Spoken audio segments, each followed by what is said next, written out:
This is the Vigor GK40 gaming keyboard from MSI. Retailing at around the £50 mark in the UK, it's a 105 key mechanical feel keyboard. So looking at the Vigor GK40, it's predominantly made of black plastic, which while being a high quality plastic can be a bit of a fingerprint magnet. It's got rather an angular design to it, and it's not all that compact, but it does have a good weight to it. The built-in wrist rest has a dragon scale texture imprinted into it, and it's made from the same plastic as the rest of the keyboard. It's all from the same mould. Now I'm not massively into wrist rests, but I found this one to be surprisingly comfortable to use. It's a shame though that you can't remove it. Now looking above the number pad, there's rather a large red MSI Dragon logo printed here, and on the left hand side above the function keys is a lit up MSI gaming logo.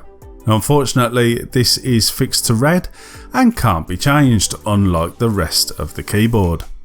Now behind the keys, the RGB LEDs are beneath the rubber membrane layer. They're very bright, split into 6 regions, and are controlled with MSI's Mystic light software. There are 8 different effects to choose from, with 4 levels of brightness and 9 levels of effect speeds. So plenty of options for all you RGB lovers out there. And of course if you're not, you can just turn it off in the software. Now as I say, this is a mechanical feel keyboard, mixing the plunger style of the mechanical with the membrane of, well, the membrane keyboard. Now, if you're used to a mechanical keyboard like me, then you will definitely notice a difference. The keys need to be pretty much bottomed out to actuate, and when you do, they have a very soft and squishy feeling to them. On the positive side, if you've not used a mechanical keyboard before, then again, you will notice quite a difference from your typical membrane keyboard. Now the keys do feel very stable, and the keycaps are of a very good quality.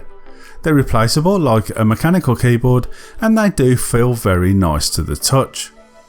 The GK40 is classed as water repellent and has these drainage holes in the base to allow liquids to flow away and not sit inside the keyboard. Also looking at the base, there are these stands as you get with most keyboards, but with this one you've actually got 2 heights to choose from.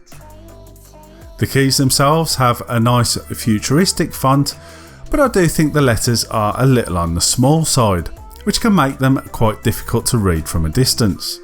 The function keys double as media keys, and you can also change the RGB lighting effects using the keyboard without having to use the software. And there's also a key to lock your Windows key down, so when you're playing games you don't accidentally press that and flick out of the game that you're playing.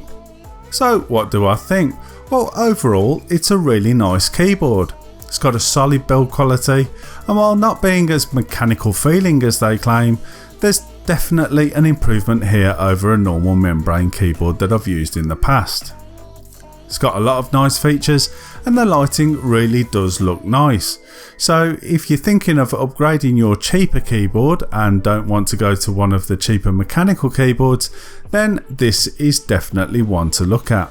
So a huge thanks goes to MSI for loaning me the keyboard for a review. I'll leave links to the Vigor GK40 in the description below, so you can check it out in more detail. Please don't forget to use our Amazon or Overclockers links, they really do help to keep the channel going. So give this video a like if you liked it. We've got loads more videos coming soon, and the best way not to miss any of those is to subscribe below. It doesn't cost a thing. Well, thanks for watching, and I will see you later.